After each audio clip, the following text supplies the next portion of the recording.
তো ঐক্যবদ্ধ কমিশন যে সংস্কারের প্রস্তাবগুলো দিয়েছে, এই প্রস্তাবের মধ্যে যদি চাইরের ক নাও থাকে, তাহলে যে সংবিধান সংস্কার পরিষদ গঠিত হবে, সেই পরিষদ কিন্তু চাইরের ক বাতিল করতে পারবে।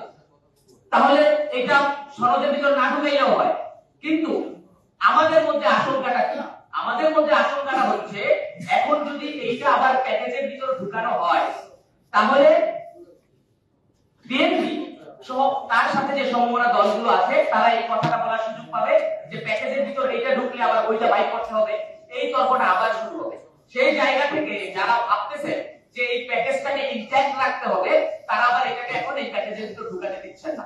এটার মূল জিনিস হচ্ছে এই স্বল্প আস্থা, অর্থাৎ আমাদের রাজনৈতিক দলগুলোর মধ্যে এই আস্থা তৈরি হয় নাই যে তারা যদি পাওয়ারে যায়, যখন সংবিধান সংস্কার পরিষদ গঠিত হবে, তারা কোন কোনটার পক্ষে রায় দিবে, কোন কোনটার বিপক্ষে রায় দিবে, এই আস্থাটা আমাদের মধ্যে তৈরি হয় না।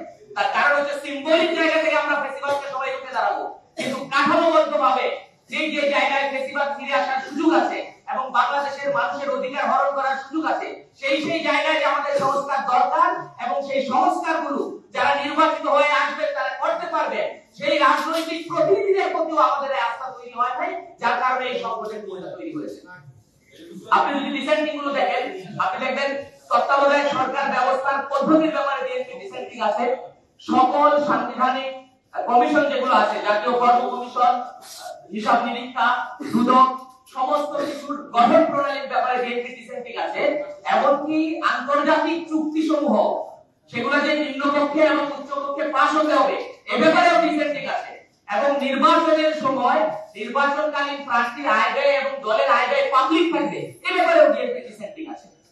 তার মানে হচ্ছে বিএনপি সিম্বলিক জায়গা থেকে ফেসিবাদকে রুখে দাঁড়াতে চায়, এবং এখানে হয়তো সে অগ্রসরণী ভূমিকা পালন করবে। কিন্তু কাঠামোবদ্ধভাবে আমাদের মধ্যে ফেসিবাদ ফিরে আসার যে সুযোগগুলো আছে, সেই সুযোগগুলো বন্ধ করার ব্যাপারে এই আস্থা আমাদের মধ্যে তৈরি হয় নাই যে বিএনপি এই জায়গাগুলো বন্ধ করবে।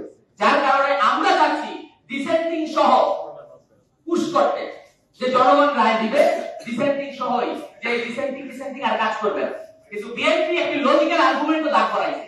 তার কথা হচ্ছে সংবিধান সংস্কার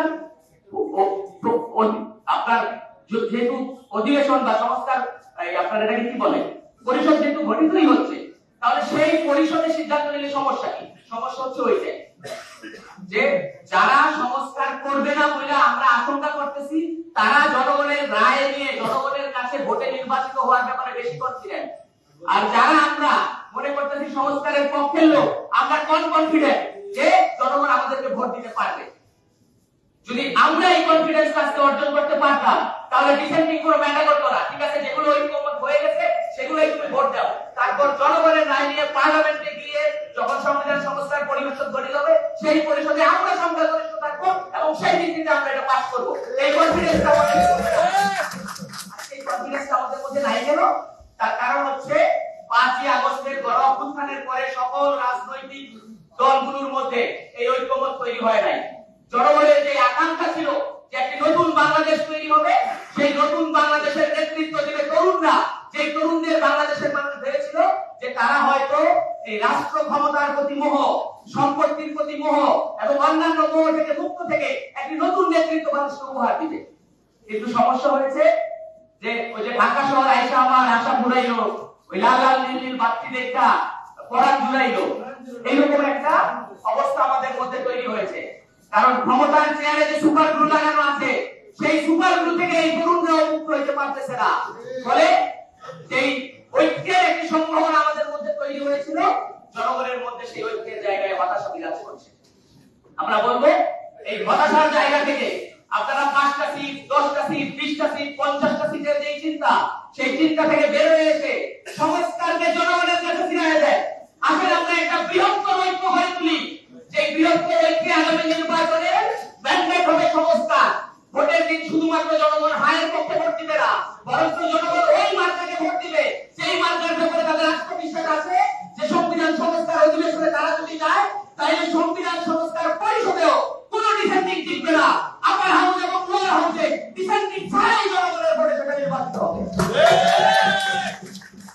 এই ঐক্যমত গড়ার জন্য আজকে এনসিপির এক নেতা বলেছেন যে আগামী নির্বাচন হবে লাউ এবং কদুর নির্বাচন।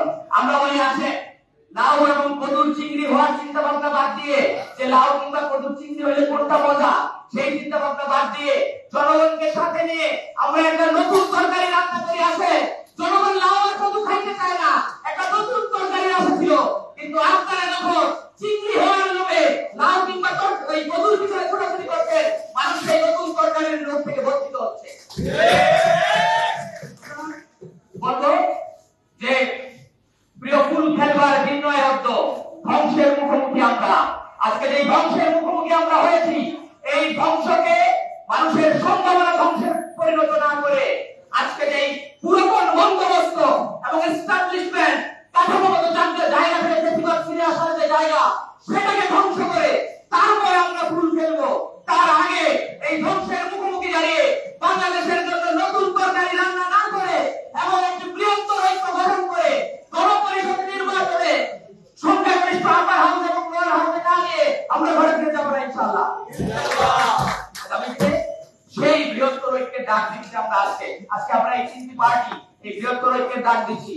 আমরা আশা করছি যে দেশের সকল সচেতন রাজনৈতিক দল, আমরা আশা করছি যে তরুণদের দিকে মানুষরা চেয়ে আছে, আমরা সকলে মিলে একটি নতুন রাজনীতি গঠন করতে পারবো এবং আমাদের সেই রাজনীতির কেন্দ্রবিন্দু হবে আগামী নির্বাচনের গণভোটে পক্ষে জনগণ শুধু হা ভোট দিবে না, বরং জনগণ সেই মার্কাতে ভোট দিবে, সেই মার্কা লোয়ার হাউস এবং আপার হাউসে গিয়ে এই সমস্ত সংস্কারকে বাস্তবায়ন করবে এবং কাঠামোগতভাবে ফিরে আসার সমস্ত রাস্তা বন্ধ করে দিবে। আজকের এই আয়োজনে